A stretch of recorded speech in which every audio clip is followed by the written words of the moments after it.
اعوذ باللہ من الشیطان الرجیم بسم اللہ الرحمن الرحیم۔ کیا ہوگا؟ ماں بیچاری کی ساری زندگی پردے ڈالتے بیت گئی۔ ابا نے آ کے پوچھا کہاں گیا وہ کہتی ادھر ہی تھا، مجھے بتا کے ابھی آ جائے گا، وہ مجھے کہہ گیا تھا کہ میں نہیں ادھر ہی تھا، کچھ بھی نہیں، ایسی کوئی بات ہی نہیں۔ ساری زندگی پردے ڈالتے بیت گئی۔ ابا کئی دفعہ گھر میں لڑائی کی، بیٹے کو مارا، اماں نے آگے بڑھ کے پتر کے حصے کی مار بھی کھائی، لیکن اسی بیٹے کی شادی کر دی تو اماں کو پتا چلا کہ اوہو میں تو سمجھدار ہی نہیں تھی، میرا تو پتر مجھے کہہ رہا ہے اماں تو بھی تو کبھی سیانی ہو جایا کر، اگر وہ بولتی ہے تو ہی چپ کر جا، تو پھر اسے احساس ہوتا ہے کہ اوہو میں تو ساری زندگی بیوقوف رہی، میں تیرا دفاع کرتی رہی، تیرے حصے کے تھپڑ کھاتی رہی، اور مجھے آج تو نے بتایا کہ تو سیانی نہیں تھی، آج تو نے بتایا کہ تو عقل مندی نہیں تھی، اماں تجھے کیا پتا، میری بیوی کے سامنے تو ہی سیانی ہو جا۔ وہ ٹوٹ جاتی ہے، بکھر جاتی ہے، وہ کبھی پلٹ کے دیکھتی ہے تو اسے بڑے سارے زخم تازے ہو کے دکھائی دیتے ہیں، وہ یار میں ہی سیانی نہیں تھی۔ سنو نا، امام حسن رضی اللہ تعالیٰ عنہ فرماتے ہیں امام حسن نے کوئی لمبا وقت نہیں اپنی والدہ کے ساتھ گزارا، چھوٹے تھے تو سیدہ فاطمہ الزہرا رضی اللہ تعالیٰ عنہ وصال کر گئیں، پر شیر خدا کے پتر کی بات دیکھیں، امام حسن کہتے ہیں لوگوں میں جب تھوڑا سا باشعور ہوا اور مجھے چیزیں تھوڑی سی دکھائی دینے لگی تو میں نے کبھی اپنی اماں کے ساتھ ایک پلیٹ میں کھانا نہیں کھایا تھا۔ حضور ساری دنیا کھاتی ہے تو آپ نے کیوں نہیں کھایا؟ تو فرماتے ڈر لگتا تھا کہ کہیں ایسا نہ ہو کہ جس لقمے کی طرف میری ماں اپنا ہاتھ بڑھائے کہیں میں نہ اٹھا لوں، بے ادبی نہ ہو جائے، ڈر لگتا تھا۔ میں نے یہاں تک بھی نا، کیونکہ ماں تو ماں ہوتی ہے، میں نے یہاں تک بھی ماں کا احترام کیا، روٹی کھانے میں بھی تقدیر نہیں کی۔ یہاں ماں وہ کہتی ہے پیر صاحب انہیں دسیا جنا کہ میں تانوں آکھیا سی، انہیں گلاں گلاں چ انہوں آکھیا جے میرے نال بولے تے صحیح کرے، انہوں دسیو نا میرے نال بگڑ جائے گا، انہوں آکھیا جے نا میں تانوں شکایت لے، پر نا انہوں گلاں گلاں سمجھایا جے کہ میرے نال اچھی نہ بولیا کرے، انہوں تکلیف، انہوں آکھیو نا۔ او یار کیا کائنات میں حضور سے بڑا بھی کوئی ہے؟ لیکن حضرت حلیمہ سعدی آئی ہیں تو کیا میرے نبی اٹھ کے کھڑے نہیں ہو گئے؟ حضور نے اکرام دیا تو اکرام دینے سے قد بڑا ہوتا ہے، چھوٹا تو نہیں ہوتا۔ خدا را اپنے بڑوں کا اکرام کرنا سیکھیں۔ انہوں نے کسی نے آپ کو جگہ دی ہوگی، کسی نے آپ کو نوکری دی ہوگی، لیکن ماں باپ نے تو زندگی دے دی، اولاد جوانیاں دے دی، سارا کچھ دے دیا، اور بچے ہیں کہ سمجھتے ہیں احترام کے جذبے اپنی طبیعت میں لائیں، بے ادب نہ بنے، سوء ادب نہ کبھی کریں، آپ نہ کبھی کوئی ایسا کام نہ کریں جس سے نہ تکلیف بڑھے، جس سے آزمائش بڑھے۔ آپ احترام والے رہیں گے تو خود بھی سجے سنورے نکھرے رہیں۔ اپنے بزرگوں کو پہل کریں بزرگوں کی طرف، یعنی آپ گھر کے اندر چھپا کے سیب اپنے کمرے میں نہ لے کے جائیں، چھپا کے چیزیں نہ رکھیں، بلکہ پہل کریں بوڑھے ابا سے، پہل کریں اپنی والدہ سے، وہاں سے آغاز کریں، آپ دیکھیں برکتیں کتنی ہوتی ہیں۔ میں کچھ باتیں مجھے لطف دیتی ہیں، میرے کچھ سنگی ہیں، 3 بھائی ہیں کٹھے، مجھ سے بیعت ہیں، میرے ساتھ بڑا پیار کا رشتہ ہے، تو کبھی کبھی نہ خدمت کرنے کا دل کرتا ہے ان میں سے کسی کا کہ چلیں حضرت صاحب آئے ہیں تو ہم کچھ نذرانہ پیش کریں، تو اپنے بڑے بھائی کو وہ تھماتے ہیں کہ جناب آپ یہ کام کریں۔ اللہ تعالیٰ کا شکر ہے میری جیب کام ہی خالی رہتی ہے، اس کا فضل رہتا ہے، لیکن وہ پیسے لینے سے زیادہ یا تحفہ لینے سے زیادہ یا پھول پکڑنے سے زیادہ اس بات کی مجھے خوشی ہوتی ہے کہ کتنے نرالے ہیں، بڑے کو آگے لگاتے ہیں تو برکت تو حاصل کرتے ہیں، اس لیے کہ برکتیں ہمیشہ بڑوں سے ہوتی ہیں، بڑوں سے ہمیشہ برکتیں۔ یہ پھول کا تحفہ بڑے بھائی کو دے کے جب آگے کیا جاتا ہے تو میرے دل کو اچھا لگتا ہے، مجھے قرار آتا کہ یار یہ لہجہ ٹھیک ہے، یہ انداز یہ ٹھیک ہے، اپنے بڑوں کو آگے رکھیں، بڑوں کو کلام کرنے کا موقع پہلے دیں، گھر میں کوئی چیز لائیں تو تقدیم کریں۔ ہمارے ہاں نا اب جو استادی شاگردی آئی ہے نا یہ بڑی خطرناک ہے۔ ہمارے ایک قاری صاحب تھے، ایک مدرسے میں پڑھاتے تھے، بڑا مارا کرتے تھے، اور میں انہیں مذاق بھی کرتا تھا، کبھی کبھی عذرائے محبت مزاح کرتا تھا۔ میں ان سے کہتا تھا قاری صاحب آپ شاید مار کھا کے پڑھیں اس لیے بچوں سے بدلہ لیتے ہیں۔ تو کچھ دن پہلے، کچھ عرصہ پہلے ملاقات ہوئی تو میں ان کے ادارے کے قریب سے گزر رہا تھا، تو میں نے ان کا نا وہ ڈیسک وغیرہ چیک کیا تو ان کے پاس نا چھوٹی علیحدہ ہوتی تھی، پائپ 2 قسم کے علیحدہ ہوتے تھے، پانی والا علیحدہ اور گیس والا علیحدہ، بڑا مارتے تھے بچوں کو۔ مجھے بھی اختلاف تھا اس بات سے، میں ان کو گزارش بھی کرتا تھا، تو میں گیا تو وہ جس طرح وہ خیر استاد کمال کے تھے، انہوں نے بڑے کامیاب حافظ تیار کیے، اور ویسے بھی بندہ بڑا باوصول، بڑے اچھے، بڑے نفیس۔ میں نے ان سے کہا کہ وہ خیر ہے، چھوٹیاں چھوٹیاں کدھر گئیں آپ کی؟ کہنے لگے حضرت صاحب نہ شاگرد رہے، نہ استاد رہے، نہ وہ ماں باپ رہے۔ کہنے لگے پتہ نہیں 2-4 سالوں میں کیا ہوا ہے۔ تو میں نے کہا آپ کو تو کوئی منع کاری نہیں، میں نے کئی دفعہ سمجھایا تھا، آپ باز نہیں آتے۔ کہتے تھے اب آ گیا ہوں، اس لیے کہ ایک کو چھڑی مار رہے ہوتے ہیں تو دوسرا ساتھ ویڈیو بنا رہا ہوتا ہے۔ پہلے طالب علم اس طرح کی توہین کا رویہ استادوں کے ساتھ نہیں کرتے تھے، وہ کہتے تھے جیسے بھی ہے فیض استاد سے لینا ہے۔ اب آپ ذرا گھور کے دیکھیں تو کہتے ہیں لاؤ کتابیں، جا رہا ہوں بڑے مدرسے، بڑے کالج، بڑے اسکول۔ میں نے اپنی زندگی میں دیکھا کہ ہمارے بڑے کہتے تھے، کبھی گارا کے بتاتے نا استاد جی نے مارا ہے تو کہتے تھے کسی غلطی سے مارا ہوگا، اور اس طرح کے سخت لفظ بولتے تھے کہ ہمیں لگتا تھا کہ ہمارے بزرگ ہمارے ساتھ زیادتی کر رہے ہیں۔ وہ کہتے تھے کہ منو ہڈیاں چاہیے نے پڑیا ہو رہے، یہ لفظ کہتے تھے میرے ابا جی، میری اماں، ہڈیاں دیا جی سانو پر دیا جی پڑیا۔ اب کیا ماحول ہے، ڈر آتا ہے، چے گھورتے ہیں۔ ان کی اماں آگے کہتی ہے تو 8000 کا مولوی ہے، میرا 1.25 کروڑ کا بچہ ہے، تیری طاقت کیسی ہوئی چودھری کے بچے کو ہاتھ لگانے؟ اتنی تیری جرت کہ میں نے میرے بیٹے کو ہاتھ لگایا، کروں گی نا کل بندے اکٹھے تیری کراؤں گی چھوٹی مسجد سے، تو اتنی تیری طاقت کہ تو میرے بچے کو مارے۔ ہم نے نا پرموٹ کی چیزیں، پرموٹ۔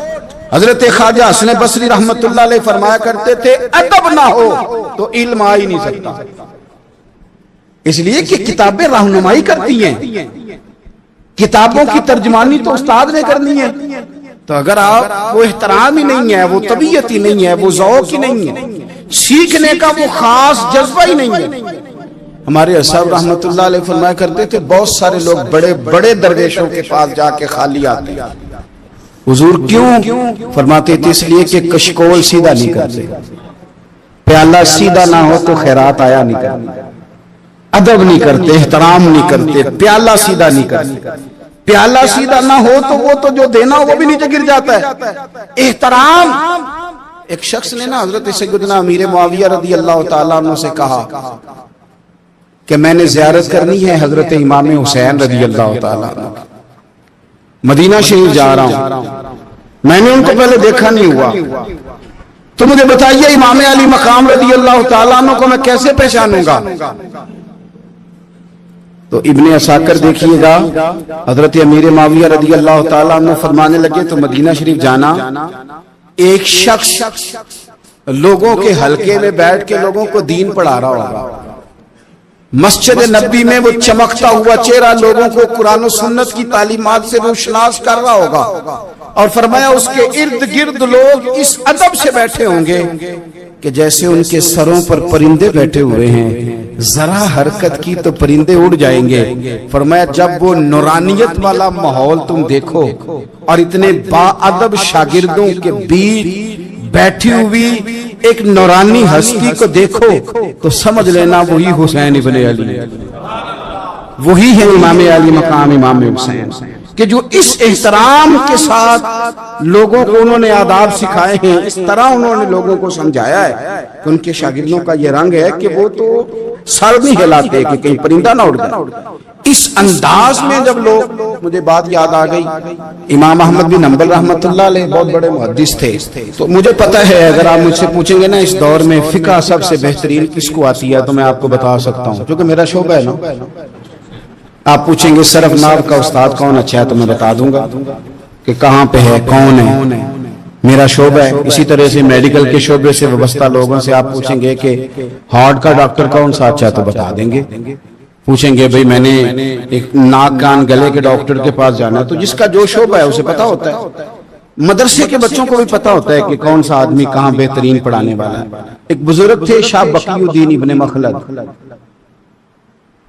وہ کہتے ہیں مجھے پتا چلا کہ اس دور میں نبی کریم علیہ السلام کی حدیث جو سب سے بہترین پڑھاتے ہیں وہ امام احمد بن حنبل ہیں. ان کو حضور کی حدیث سے جو خاص شغف ہے وہ کسی اور کو نہیں. کہتے ہیں میرے دل میں لو لگ گئی, حالانکہ میں امیر گھرانے سے تھا. میں کشتی میں بیٹھا امام احمد بن حنبل کے پاس آنے کے لیے, رشتے میں طوفان آ گیا, کشتی اچکولے کھانے لگی. کسی طریقے سے ایک جزیرے کے ساتھ جا کے کشتی لگی, ٹوٹ گئی, بکھر گئی. میں جزیرے پہ اتر گیا, اور بھی کئی لوگ تھے. ایک مہینہ وہاں رہنا پڑا. بارشیں ختم ہوئی, موسم ٹھیک ہوا, تو ایک کشتی دکھائی دی آتی ہوئی. فرماتے ہیں کہ وہ اس کشتی میں بیٹھا, دوبارہ بغداد گیا. مجھے سفر طے کرتے 2.5 مہینے گزر گئے. وہ جزیرے پہ مہینہ پتے کھا کے بھی گزارا کرنا پڑا. نکلا تھا علم حاصل کرنے. جب بغداد شریف پہنچا, لوگوں سے پوچھا امام احمد بن حنبل کا مدرسہ کہاں ہے؟ انہوں نے کہا وہ مدرسہ تو بند ہو گیا ہے, وقت کا بادشاہ مخالف ہو گیا, مسجد مدرسہ سیل کر دیا. امام صاحب کہاں ہیں؟ کہا گھر کے اندر قید ہیں. ان کے گھر کو سب جیل بنا دیا, چاروں جانب پولیس کھڑی ہے, اور ویسے بھی بغداد میں کرفیو, ہر چوک چوراہے میں پولیس والے کھڑے. شاہ بقی الدین کہتے ہیں اتنا کچھ سننے کے باوجود بھی میرا جذبہ ٹھنڈا نہیں ہوا. وہ مہینے میں سفر کی صحبتیں, گو سنا تھا کہ آستانہ یار دور ہے, پر ہم نے بھی ٹھان لی تھی کہ جانا. گو سنا تھا کہ آستانہ یار دور ہے, پر ہم نے یہ ٹھان لی تھی کہ جانا ضرور ہے. کہتے پہنچ گئے. اب پتا چلا کہ کرفیو ہے, سڑکوں پہ پولیس کھڑی ہے, گلیوں میں چوکوں چوراہوں میں پہرے ہیں. امام صاحب تک تو جا کوئی نہیں سکتا. کہتے میں نے ایک شخص کی منت کی, میں نے کہا کسی طریقے گاڑی بتا. کہنے لگا میں اشارہ بھی نہیں کر سکتا, سخت حالات. وہ کوئی طریقہ. میں نے جب زیادہ تڑپ کے کہا کہ وہ شخص کہنے لگا میں ان کے گھر کے قریب تجھے لے جاؤں گا, اور گزرتے وقت صرف آنکھ کا اشارہ کروں گا. کہتے میں نے کہا یہ بھی ٹھیک ہے. ان کے گھر کے تیری تلاش میں پھرے نا ہم جنگل پہاڑ اور دشت میں. ان کے دروازے کے قریب اس نے اشارہ کیا. شاہ بقی الدین کہتے ہیں کہ میں گھر دے کے آ گیا واپس. اب میں سوچنے لگا کہ کیسے امام صاحب تک پہنچنا ہے. بڑی تجویزیں سوچی, بڑی تجویزیں, کام والا بن جاؤں, پھیری لگانے لگ جاؤں. پھر سوچا کہ اگر میں کچھ بیچوں گا ریڑھی پہ رکھ کے تو کوئی خریدنے نکلے گا, کوئی نہیں نکلے گا. کس طرح کروں, کیا کروں, بڑی سوچیں. بالآخر میں نے طے کیا, اللہ اکبر, میں نے نہ کپڑے پھاڑ لیے, امامہ اتار دیا. فرماتے ہیں کہ ایک پیالہ مٹی کا خرید کے گلے میں رسی سے باندھ لیا, اور امام احمد بن حنبل کی 3 گلیوں پیچھے میں نے دروازہ دروازہ صدا لگانی شروع کی, فقیر ہوں, اللہ کے نام پہ لینے آیا ہوں. کہتے ہیں ایک ایک دینار مانگتے مانگتے مانگتے مانگتے آزم یار منون دی خاطر اساں کی پیش وٹائے.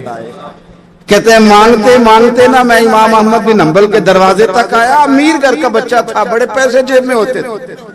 امام کے دروازے پہ صدا لگائی, کوئی ہے اللہ کے نام پہ دینے والا؟ کہتے ہیں وہ نور بھرا دروازہ کھلا. ایک گورے مکھڑے والا, سفید داڑھی والا, سونے امامے والا, چمکدار آنکھیں, نورانی شباہت. کہتے امام احمد بن حنبل باہر آئے, اور جیسے ایک دینار میرے پیالے میں ڈالنے لگے تو میں نے ہاتھ چوم کے کہا سونیا تیرے قربان جاؤں, میں دینار لینے نہیں آیا, محمد عربی کی حدیثیں سننے آیا. کہتے امام کی بھی آنکھیں کھل گئی. کہنے لگے اس حال میں آزم یار منون دی خاطر اساں کی پیس بٹائے. کہ حضور کیا کرتا, یہی ایک طریقہ رہ گیا تھا, میں تو کہاں سے چلا ہوں, کہاں پہنچا ہوں, کیا کروں. امام صاحب فرمانے لگے پھر میں بھی بڑے دنوں سے پریشان تھا, کوئی سیکھنے والا نہیں ملا, تو مل گیا. کہنے لگا حضور میں روز آ جاؤں فقیر بن کے, آپ جتنا چاہیں 2 4 5 منٹ میں مجھے حدیثیں سنا دیں, میں اگلے دن یاد کر آیا کروں. کہتے 2 سال لگ گئے. شاگرد کہاں ملیں گے ایسے, کہاں مرید ملیں گے, گزر گیا دور. کہتے ہیں کہ میں نہ ہر روز فقیر بن کے جاتا، 3 گلیاں پیچھے مانگنا شروع کرتا، کوئی شک نہ کرے۔ 2 سال دروازے پہ جاتا، آگے پیالہ کرتا، امام 1 دینار ڈالتے اور مصطفیٰ کی حدیثیں سناتے۔ کہتے ہیں حالات بدل گئے، 2 سال کے بعد حکومت بدل گئی، امام کا مدرسہ بحال ہو گیا، رش ہو گیا۔ بادشاہ بڑا عقیدت مند تھا، جو نیا آیا اس نے بڑا کر کے ادارہ بنا کے دیا۔ جس دن میں گیا تو رش لگا ہوا تھا۔ کہتے ہیں حالات بدلے تو ہم نے بھی کپڑے بدلے، ہم نے بھی کپڑے بدلے، ہم نے بھی دوبارہ سے دستار باندھی۔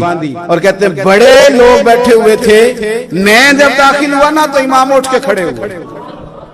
آپ فرمانے لگے پتر ادھر آ، تو آگے آ کے بیٹھ، لوگ دین سیکھنے آتے ہیں، تو فقیر بن کے مانگنے آیا تھا، اور میں بھی باقیوں کو پڑھایا کرتا تھا، تجھے میں دیا کرتا تھا، اور اب باقی پڑھا کریں گے، تجھے دیا جائے گا، اور آج تجھے سینے سے نکال کے دیا کروں گا۔ زمانے بدل گئے، حالات بدل گئے، وہ شخص چلا گیا، کون حکمران تھا کون نہیں تھا، لیکن استاد شاگرد کے ادب کی داستان قیامت تک باقی رہے گی۔ یہ قیامت جب طبیعتوں میں احترام ہوتا ہے، جب ادب ہوتا ہے۔ آپ کو پتہ ہے نبی پاک صلی اللہ علیہ وسلم کو یہ ادب کتنا پیارا ہے؟ نبی پاک علیہ السلام اس احترام کے جذبے کو کتنا پسند کرتے ہیں۔ اللہ کے پیارے رسول صلی اللہ تعالی علیہ وسلم اس جذبہ احترام سے کتنے راضی ہوتے ہیں۔ حضور کس قدر زیادہ چاہتے ہیں کہ میری امت ادب والی بنے۔ نبی پاک علیہ السلام ادب والے لوگوں کے بارے میں اتنے راضی ہیں، اتنے راضی ہیں، اتنے خوش ہیں، حضور اتنا نوازتے ہیں۔ میں نے یہ حدیث پڑھی تو یوں لگا کہ جیسے روح وجد کرنے لگی ہے۔ بہقی میں امام بہقی نے لکھی ہے، اللہ کے پیارے رسول علیہ السلام فرماتے ہیں جو چھوٹے پر شفقت کرے اور بڑے کا احترام کرے، اللہ اسے جنت میں میری سنگت عطا فرمائے گا۔ یہ میرے قرب کا ذریعہ ہے، یہ چیز میرا قرب ملے گا۔ شرط یہ ہے کہ ادب والے بن کے، احترام والے بن کے، کبھی بھی سوء ادب نہ کریں، کبھی کسی مقام پر بے ادبی نہ کریں، آپ اپنا ذائقہ کبھی تبدیل نہ کریں۔ امام احمد بن حنبل لکھتے ہیں وضو کر رہے تھے، ایک شخص کہتا ہے میں نے ساری زندگی گناہوں میں گزار دی تھی، تو امام صاحب نا وضو کر رہے تھے جھیل پر بیٹھ کے، تو جھیل اس طرح ہوتی ہے، پہاڑ ہیں، اوپر کو پانی نیچے آ رہا ہے، تو کہتے ہیں امام صاحب نیچے بیٹھ کے وضو کر رہے تھے، تو میں اوپر بیٹھ کے نا وضو کر رہا تھا یا پانی پی رہا تھا، تو میں نے دیکھا کہ اتنے بڑے امام نیچے۔ کہتے ہیں میں نا میرے دل میں خیال ہے یار میں ساری زندگی غلط کاموں میں گزاری ہے، پر جو بھی ہے یہ رسول اللہ کے دین کے عالی ہے۔ کہتے ہیں وہ حضور کے دین کی عزت کرنے کے لیے میں اوپر سے اٹھا آ کے نا، تو میں تھوڑا پیچھے جا کے نیچے بیٹھ گیا، جو میری حاجت تھی، پانی پینا تھا یا منہ دھونا تھا، میں وہ کرنے لگا۔ کہتے ہیں امام صاحب نے بھی یوں نظر میری طرف دیکھی، پتہ نہیں انہوں نے کیا دعا دی کہ رب نے مجھے توبہ کی توفیق عطا فرما۔